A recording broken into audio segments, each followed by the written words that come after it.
je pense que c'est important de rappeler que l'universalisme, en fait, c'est celui qui inclut et qui tient compte de la majorité des femmes, et non pas celui qui est énoncé depuis un point de vue très très avantagé, et qui finalement va se contenter de corriger les marges et dire il faut plus de femmes au sein du CAC 40. Je donne autant d'importance à la culture populaire et à la pop culture que finalement à ce qui m'a nourri de manière plus universitaire et plus académique. Moi, j'ai vraiment, aussi bien dans les sons de rap que dans les pages de manga, que dans les séries télé, j'ai appris à être féministe de la même manière que je l'ai appris en lisant Angela Davis, en lisant Gisèle Halimi par exemple. Ce qui s'est passé avec Lena Situation, c'est ce qui se passe souvent quand on n'est pas blanc dans un contexte de suprématie blanche, c'est que en fait on est toujours suspect. C'est-à-dire qu'on fait bonne figure et on est accepté, apprécié à partir du moment où on présente tous les signes possibles de l'assimilation.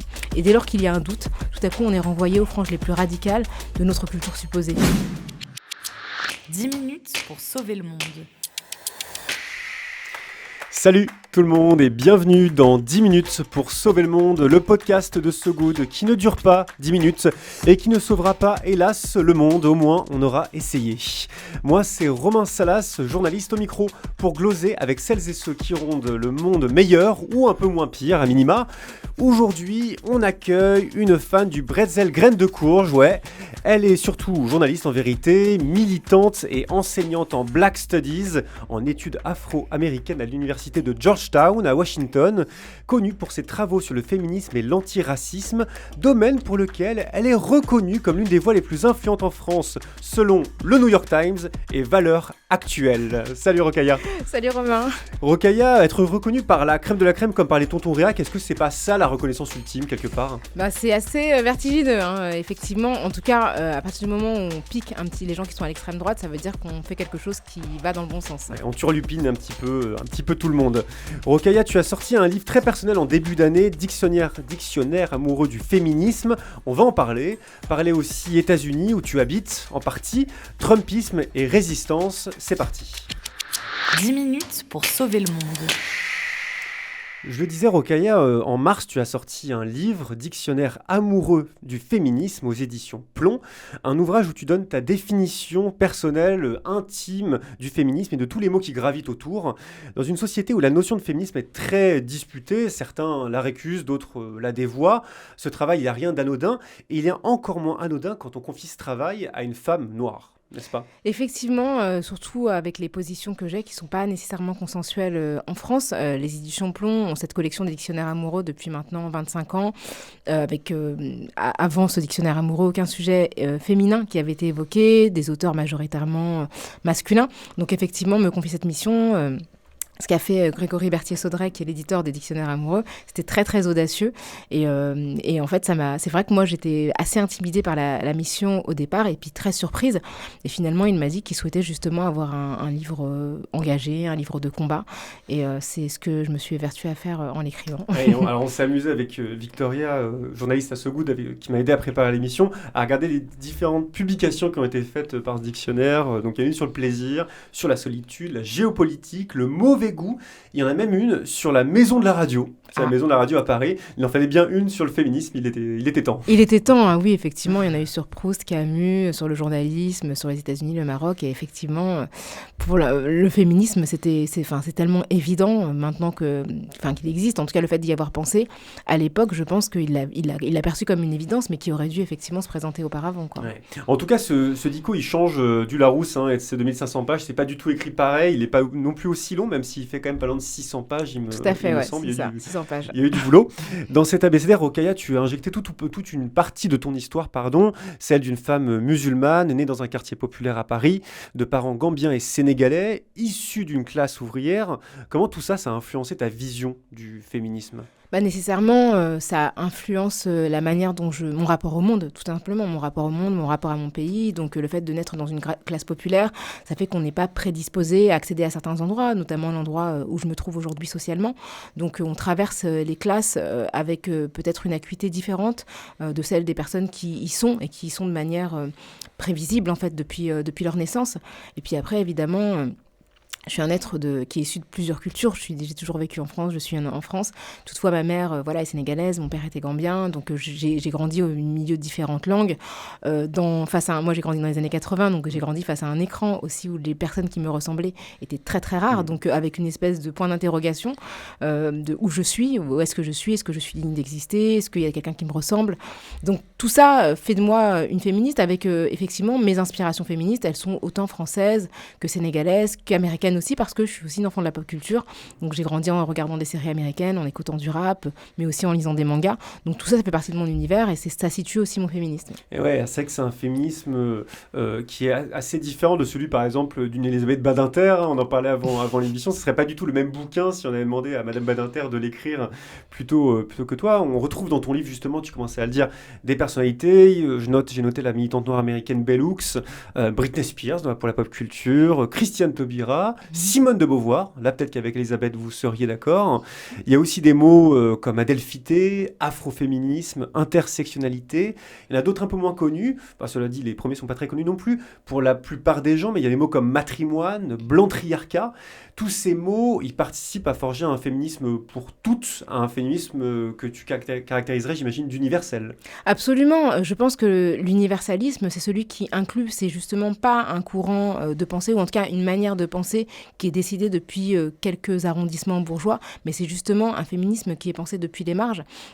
Et là, je cite Bell Hooks, que tu as mentionné à l'instant, qui est une universitaire américaine et effectivement aussi une activiste, qui a un livre qui s'appelle « De la marge au centre », qui dénonce justement ce féminisme bourgeois, ce féminisme blanc, qui ne se préoccupe que des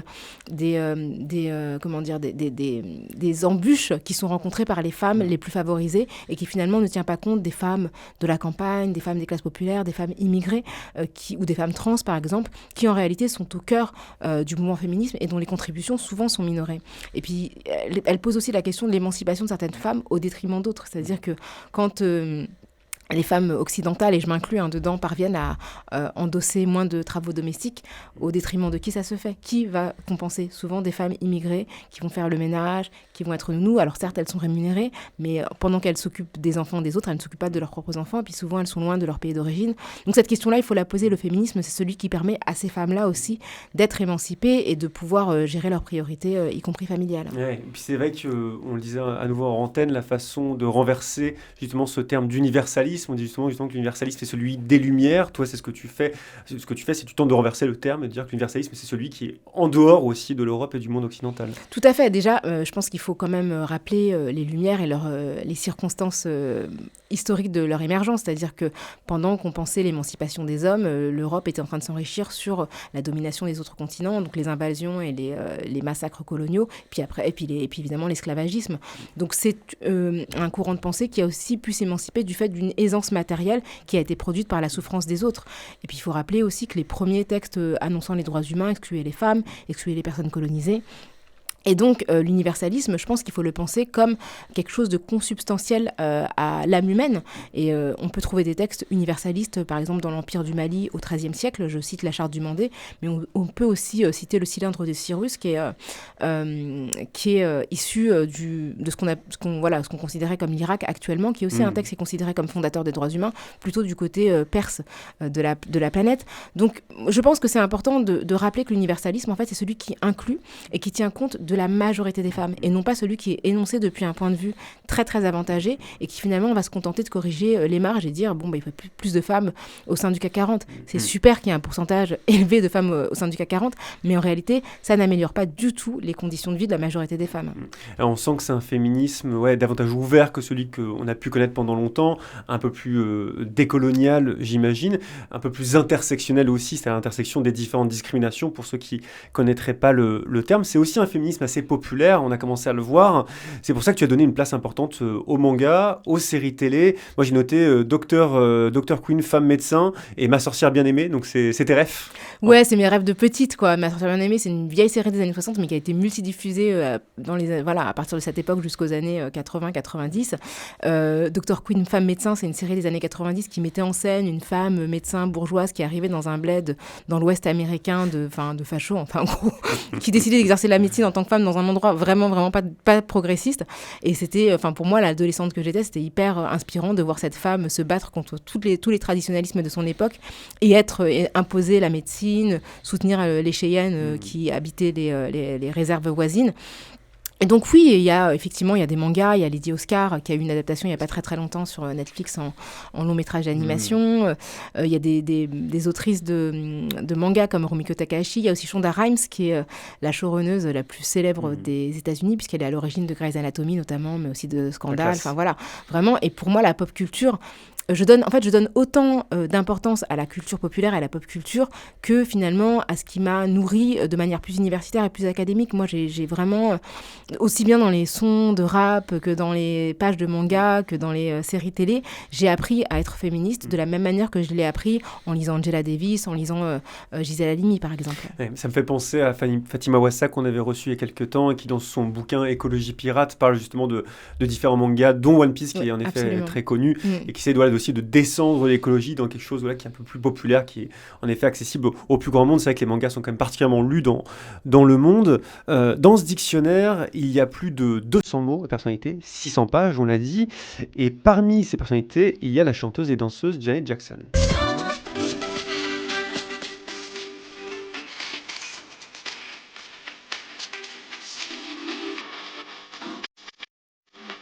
Alors, pourquoi Janet Jackson est si importante à tes yeux, Rokhaya, au-delà du fait qu'elle a vendu quand même 100 millions de disques à travers le monde?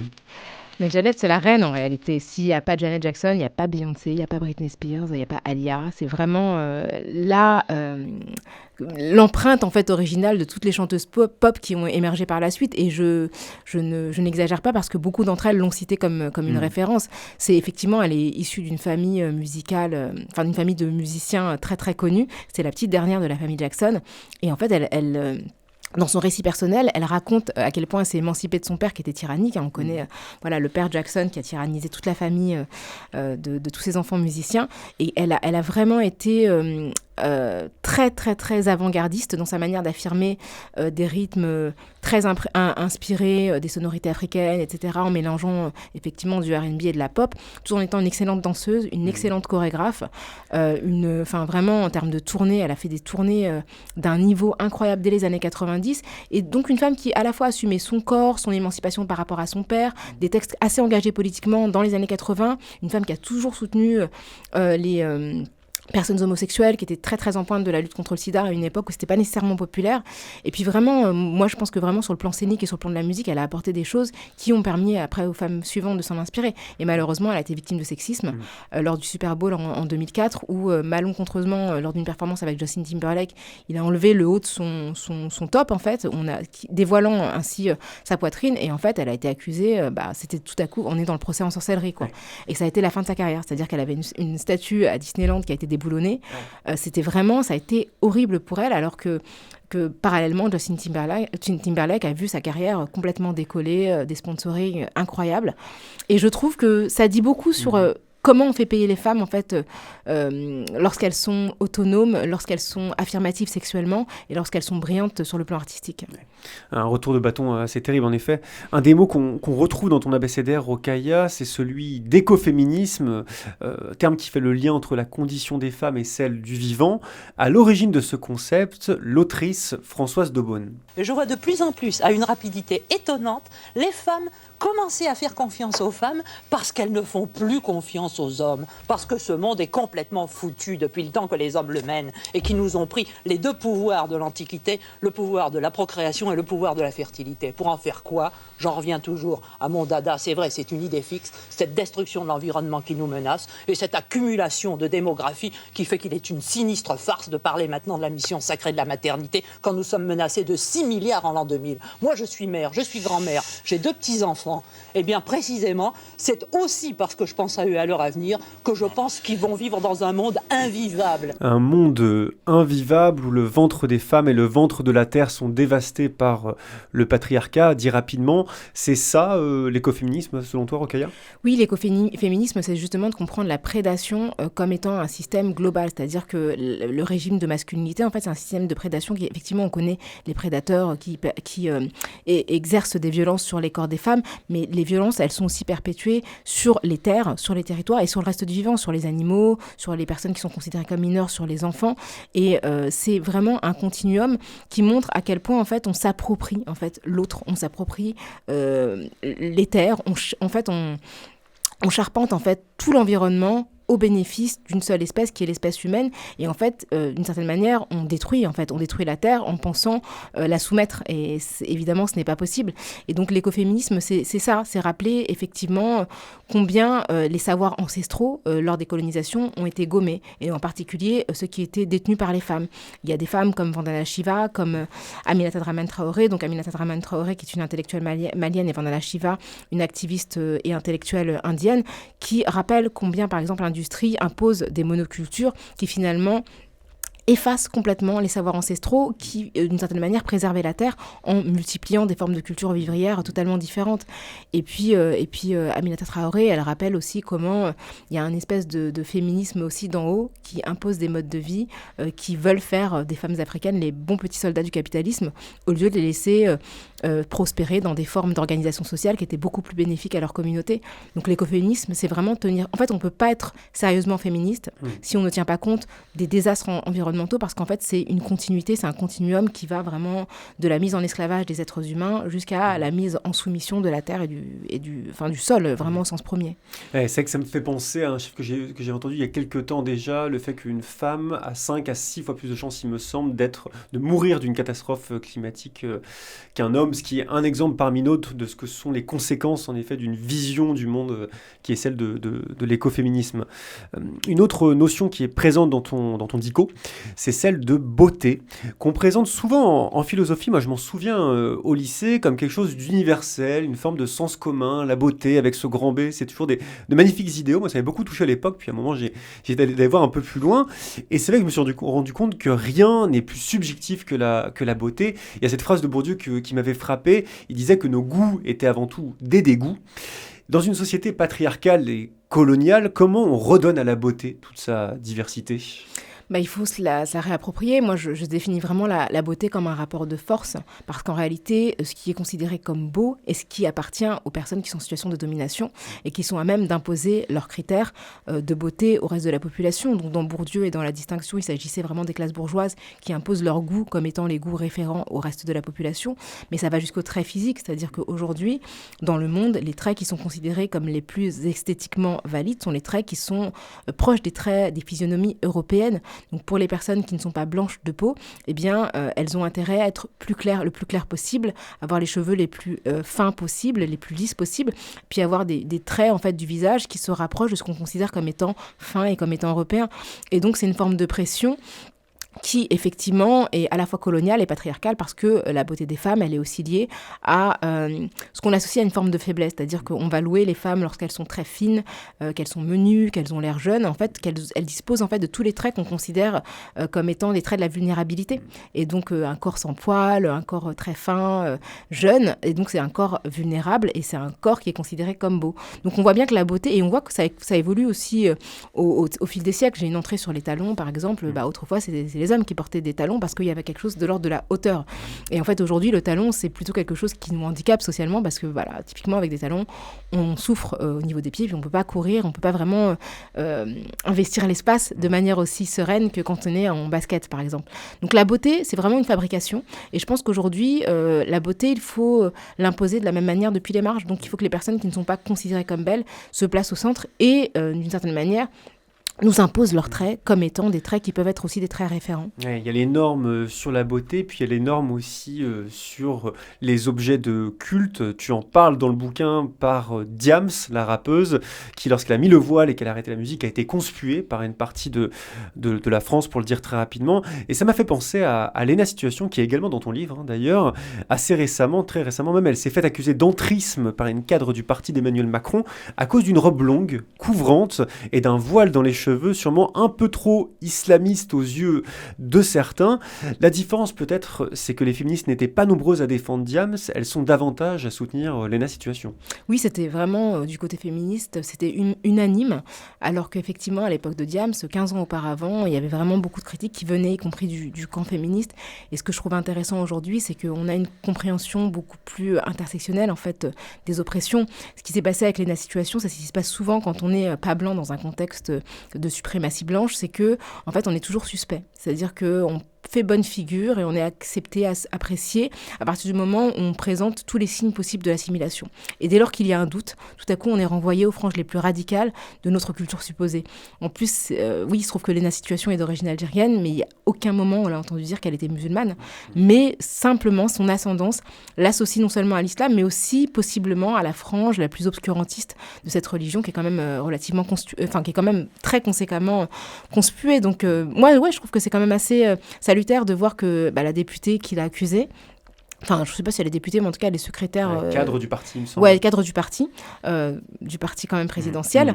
Elle a dû quand même revenir sur ses propos. Sans doute pas par conviction, mais parce que le rapport de force était infléchi. Et ça, je trouve que c'est vraiment très, très réjouissant. Et puis, c'est assez impressionnant, finalement, la part de Léna Situation, qui est aussi positionnée sur le sujet, qui s'avère peut-être davantage plus subversive que ce que certains auraient pu croire. Rokhaya, on arrive au milieu de l'émission, et c'est l'heure du « Tu préfères ». Tu préfères ou tu préfères? Tu préfères ce jeu dilemme auquel on a tous déjà joué en vacances ou en soirée, ici axé sur l'actualité. T'es prête? Je suis prête. Rokhaya, est-ce que tu préfères que la vague identitaire et nationaliste qui surfe sur l'Europe soit en train de s'atténuer avec la victoire de candidats progressistes, ou que les énergies renouvelables soient massivement relancées aux États-Unis, notamment d'immenses projets éoliens, malgré la volonté de Donald Trump? Ah, c'est une bonne question. Oui. Disons que je préfère que la vague identitaire s'atténue en Europe parce que nécessairement l'incidence sur les énergies, elle sera la même. Donc pour moi, ces décisions, elles viennent vraiment des politiques. Et si on a des politiques d'extrême droite, en fait, on continue vraiment à participer, à même alimenter la destruction de la Terre. Donc je compte sur ces nouvelles énergies au sens politique pour créer de nouvelles énergies au sens écologique. Un lien entre des énergies et d'autres. Et c'est vrai que les États-Unis influencent l'Europe, mais peut-être que l'Europe peut aussi influencer les États-Unis. Croisons les doigts. Alors l'actu exact, c'est qu'en Europe, les nationalistes ont bel et bien reculé. C'était en Roumanie il y a quelques semaines. Les présidentielles ont été remportées par un candidat pro-européen, malgré des pronostics très défavorables. Et côté États-Unis, il y a 17 États américains qui ont attaqué l'administration Trump pour relancer d'énormes projets éoliens volontairement bloqués. Et leurs chances de gagner sont visiblement assez importantes.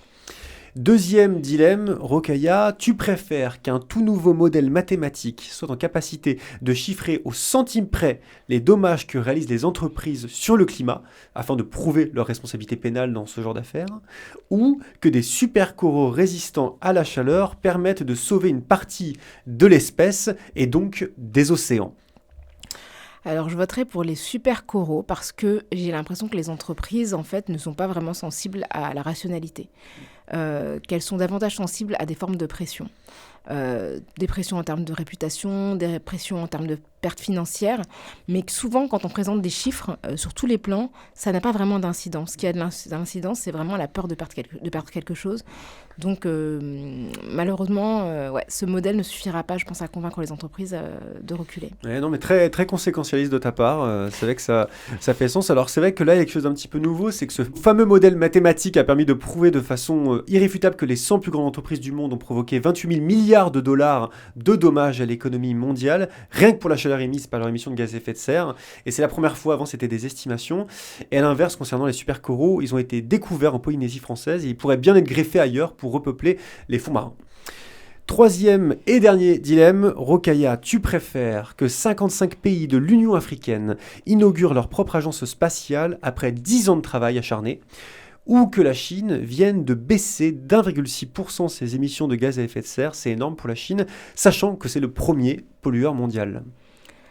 Alors, aussi africain que soit mon cœur et mes affinités culturelles, je préfère vraiment l'info sur la Chine Parce que moi, je dois avouer que je me méfie quand même un peu de la conquête spatiale. C'est beau sur le papier, c'est beau en théorie, etc. Mais je sais pas, il y a une telle appétence des humains pour la colonisation que ça me fait toujours un peu peur de voir des êtres humains débouler dans un endroit inconnu. Je suis pas certaine que ce soit très bon, en fait, finalement, pour nous, même si ça reste un progrès scientifique qui fait rêver les enfants, etc. Voilà, je préfère quand même que la Chine se calme un petit peu. Alors sachant que donc, l'Afrique est à la pointe de l'aéronautique en ce moment, il y a peu de temps, en effet, il y a l'inauguration de l'Agence spatiale africaine et a été lancée récemment la Sénégal Space Week, c'était mi-mai, donc ils sont vraiment sur le dossier. Les Sénégalais vont me tuer là. Mais La communauté sera sur tes côtes. Elle m'attend à la sortie. Et puis concernant la Chine, c'est une baisse d'émissions qui est due à son investissement colossal dans le renouvelable. Le pays a construit près de 2 fois plus d'éoliens et de solaire que tous les autres pays du monde réunis. C'est incroyable. Très balèze. Ouais.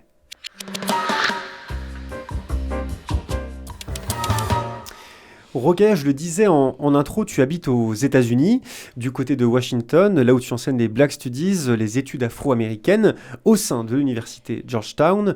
En préparant l'émission et vu l'actualité, je pensais assez naïvement que tu souffrirais du mouvement anti-woke de l'administration de Trump sur un plan, je veux dire, professionnel, de sa lutte contre l'inclusion, la diversité, la science, le féminisme, sauf qu'en fait, ton université, Georgetown, elle est entrée en résistance. Absolument. Alors, Georgetown, c'est une université très particulière. Donc, les États-Unis, il faut savoir que c'est un pays qui est majoritairement, culturellement protestant. En tout cas, elle a été fondée par des gens qui fuyaient justement l'Europe pour des raisons d'oppression religieuse. Donc, Georgetown, qui est une université catholique, la plus ancienne, fondée par des jésuites, donc au XVIIIe siècle, elle est vraiment très particulière dans un contexte qui est majoritairement d'une autre obédience chrétienne. Et donc, les jésuites, ce sont des personnes qui sont très attachées à l'engagement et à l'activisme sur le campus. Donc c'est vrai que c'est une université qui n'a pas été comme d'autres à l'origine de répression forte sur les mouvements pro-Palestine. Donc c'est vraiment très particulier parce qu'il faut s'y rappeler quelle était la ligne du pape par rapport à la question de la Palestine et que nécessairement Georgetown est aligné par rapport aux représentants du catholicisme. Et puis dernièrement, en fait, l'administration Trump a envoyé un courrier au doyen de l'université de droit de Georgetown pour lui demander en fait de mettre fin aux politiques diversité et inclusion. Parce que sous peine de ne pas reconduire les financements fédéraux. Et en fait, le doyen a répondu en disant que l'université était jésuite et que précisément les politiques de diversité, équité et inclusion appartenaient à leur philosophie religieuse. Donc il était hors de question qu'ils y renoncent. Et pour moi, Georgetown a vraiment donné le là par la suite à d'autres universités plus connues comme Harvard, qui après ont résisté. Mais honnêtement, on se sent... Et puis il n'y a pas longtemps, il y a eu un vote sur... en fait, de la part des étudiants qui ont demandé à Georgetown, parce que les États-Unis, c'est très capitaliste, donc les universités ont de l'argent et elles investissent ça dans différents fonds. Et les étudiants ont voté pour que Georgetown se désinvestisse de tous les fonds qui, directement ou indirectement, financent la guerre, enfin en tout cas Israël, dans ses pratiques génocidaires. Donc ça, c'est aussi, c'est un peu la philosophie qui règne sur ce campus. Il me semble que jusqu'à peu, tu bossais pour le Washington Post. Tu n'y es plus, c'est l'effet Trump. Je ne sais pas si j'y suis ou si j'y suis plus. En fait, ce qui s'est passé, c'est que j'écrivais effectivement, j'étais dans le staff de l'équipe d'opinion qui s'écrit sur l'international. Tu étais rédactrice, pigiste. Voilà, c'est ça, j'étais, et donc j'ai remarqué quand même depuis quelques années qu'il y avait un petit peu moins d'intérêt pour la France de manière générale. Je pense qu'il faut faire preuve d'humilité. Soyons réalistes. Voilà, c'est pas le pays le plus intéressant à l'extérieur.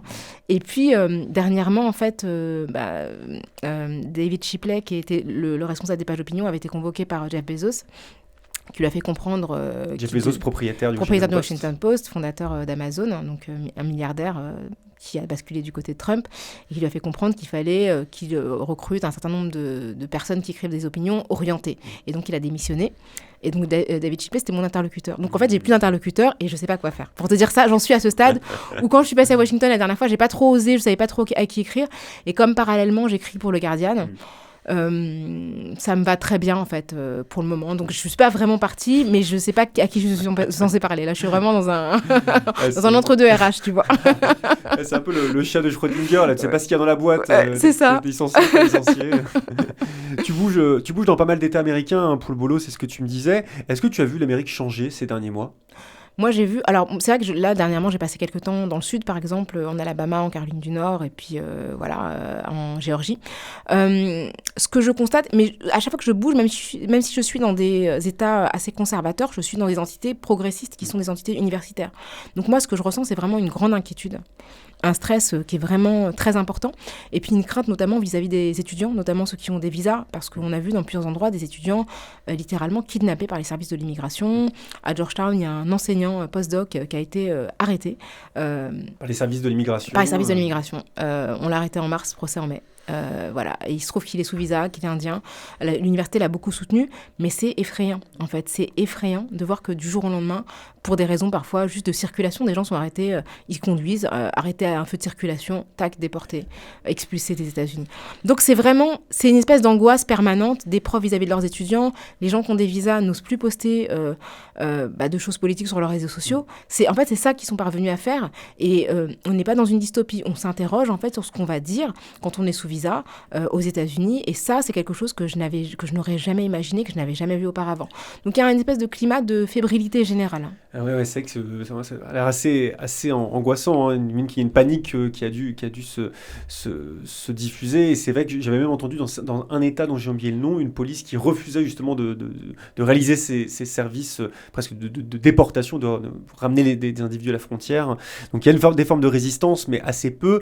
C'était justement ma prochaine question. Il y a quand même quelques luttes, quelques bras de fer qui émergent contre l'administration Trump et les diverses institutions qu'il représente. Côté université, c'est Harvard, dont on a parlé, qui est en première ligne en ce moment. Évidemment, il y a aussi Georgetown qui a impulsé la chose. Harvard qui s'est vu retirer 2 milliards de subventions de la part de Trump et qui aussi est incité à retirer de son école le droit d'accueillir des étudiants étrangers. À ton avis, les universités ont une chance de conserver leur liberté académique ? C'est compliqué, en tout cas en termes de financement, nécessairement ça va avoir une incidence. Harvard d'ailleurs a porté plainte contre l'administration Trump parce qu'effectivement ils considèrent qu'on ne peut pas les empêcher de recruter des étudiants étrangers, mais ça pose tellement de questions. C'est-à-dire que toutes les personnes qui font vivre l'économie américaine, que ce soit sur le plan académique ou sur le plan du business, viennent de l'étranger. La Silicon Valley repose littéralement sur les contributions technologiques, intellectuelles de personnes qui viennent de plein d'endroits dans le monde, y compris de l'Asie. Donc en fait, c'est compliqué parce que Trump, parce qu'il y a plein de décisions de justice qui sont prononcées en sa défaveur, mais il ne cesse de dire qu'il n'en tiendra pas compte. En même temps, on commence à voir qu'il y a beaucoup moins de demandes de visa ou même temporaires pour aller aux États-Unis, y compris en vacances. C'est aussi un pays touristique et les gens n'ont pas envie de se retrouver à la douane comme certains. Il y a des gens qui venaient pour des raisons diverses, qui ont été arrêtés, qui se sont retrouvés détenus à la frontière, qui n'ont jamais pu rentrer aux États-Unis et puis renvoyés chez eux. C'est vrai que si on veut aller en vacances, on n'a pas envie de se retrouver... Et vraiment, les prix Nobel qui sont issus des universités américaines, ils viennent pour beaucoup de l'étranger. Donc c'est une énorme perte.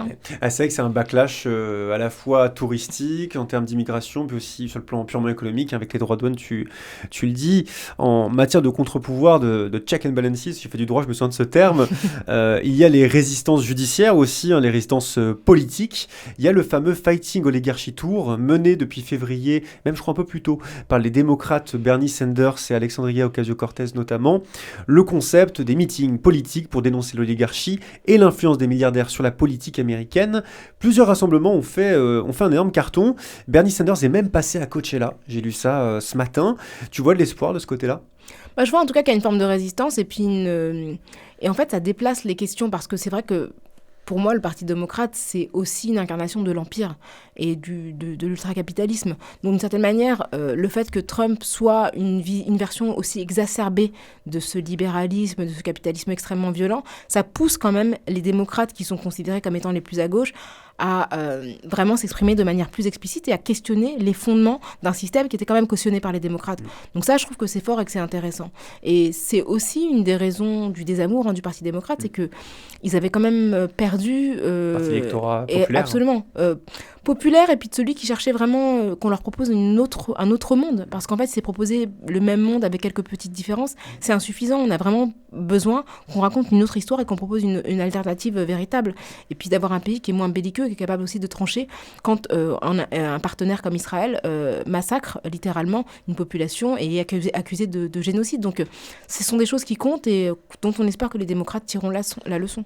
Ce mouvement, il fait évidemment écho à l'échec des démocrates au présidentiel. Toi, tu fais quelle lecture de cette défaite, au-delà de l'état de santé de Joe Biden et du manque de temps qu'a subi Kamala Harris? Comment tu vois les choses? Comment tu les as analysées?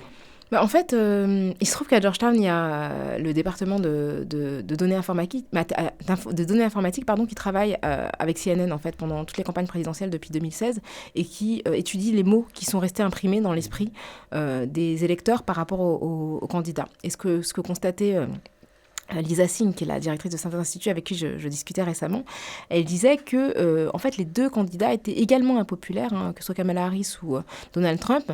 Et sans doute, moi, ce que j'en déduis, c'est que parmi deux personnes impopulaires, en fait, on préfère aller vers celle que l'on connaît.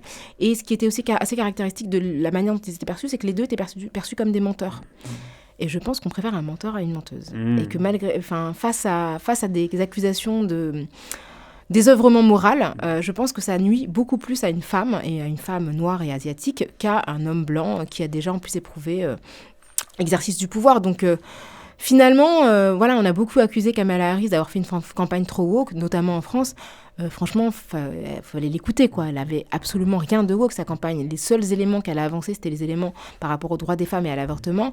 Mais elle n'a jamais parlé très peu de ses origines. En tout cas, elle n'en a pas fait un élément identitaire fort.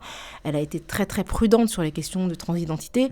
Les gens de gauche considèrent plutôt qu'elle était assez molle. Oui, c'est ce que j'allais dire. En France, c'est ce que j'ai entendu de la part de la gauche, en tout cas la gauche et les filles, qui considéraient que la campagne de Kamala était assez timorée sur ces questions-là. Et ce que je trouve assez intéressant en France, c'est qu'on ne questionne jamais le rôle du racisme. Parce que c'est une vraie question, en fait. Je veux dire, quand on regarde le rôle du racisme et du patriarcat. L'électorat de Trump, la majorité des Blancs, femmes comprises, ont voté pour Donald Trump. Effectivement, quand on regarde l'électorat qui est le plus réfractaire à Donald Trump, ce sont les femmes noires, qui de manière constante, de 2016, 2020, 2024, ont voté à plus de 95% contre Donald Trump. Donc on voit bien quelle population, c'est 94 cette année, mais c'était toujours entre 94 et 97, donc c'est quand même un rejet très très massif de la population qui se sent le plus menacée par Donald Trump.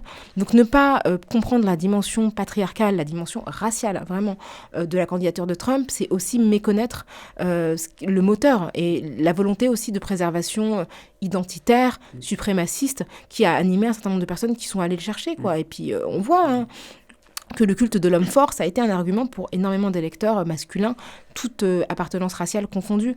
Donc on ne peut pas d'un côté dire que c'est le wokisme qui aurait fait perdre Kamala Harris, qui est faux, et ne pas voir quand même ce qui est central dans un pays qui a été fondé quand même sur l'exclusion raciale. Dernière forme de résistance dont je voulais parler, plus citoyenne celle-ci, c'est celle du mouvement Stand Up for Science, le bras de fer lancé par une partie de la communauté scientifique contre Donald Trump, et la façon dont il a supprimé les subventions de nombreux domaines de recherche qui intégraient les notions d'inclusivité, de diversité, de féminisme. J'allais te demander où en est le mouvement, mais on manque un peu de temps. Mais ce qui m'intéressait, c'est peut-être de faire un parallèle avec la France. Il y a eu beaucoup d'échos à ce mouvement. Emmanuel Macron himself s'est déclaré favorable à l'accueil de chercheurs américains, tout comme les universités d'Aix, Marseille et la Sorbonne. François Hollande a même proposé de créer un statut de réfugié scientifique. Et je crois que tout ça, ça t'énerve.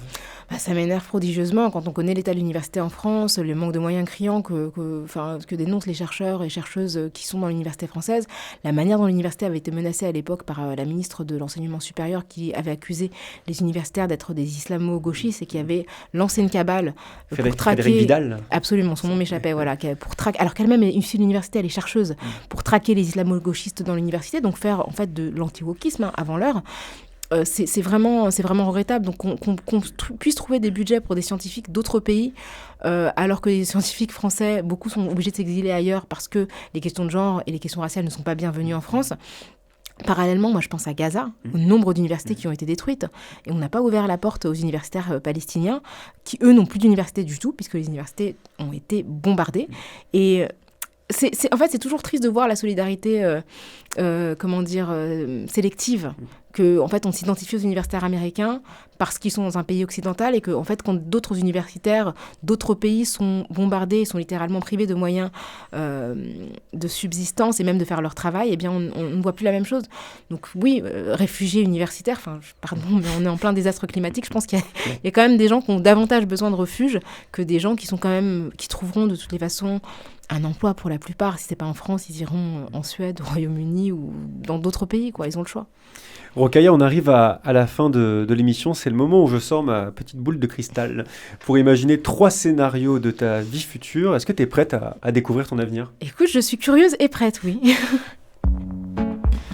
Dans un monde où les plateaux télé sont plus blancs que les pages d'un livre d'Éric Zemmour, tu as l'opportunité, Rokhaya, d'entrer à CNN en tant qu'éditorialiste. Ça n'a rien d'un quota, le choix est stratégique pour la chaîne. Les hommes blancs de plus de 50 ans qui se font défoncer par une femme noire, ça fait de l'audience. Tu continues tes allers-retours entre les États-Unis et la France, l'occasion de devenir intervenante à l'EHESS, rien que ça, l'école des hautes études en sciences sociales. L'objectif, disséminer les Black Studies en France et dialoïser les sciences sociales. Les conservateurs s'étranglent évidemment, et même Jordan Bardella, pourtant hostile au culte de l'Afrique de l'Ouest, se met au vaudou, tant ton succès l'insupporte.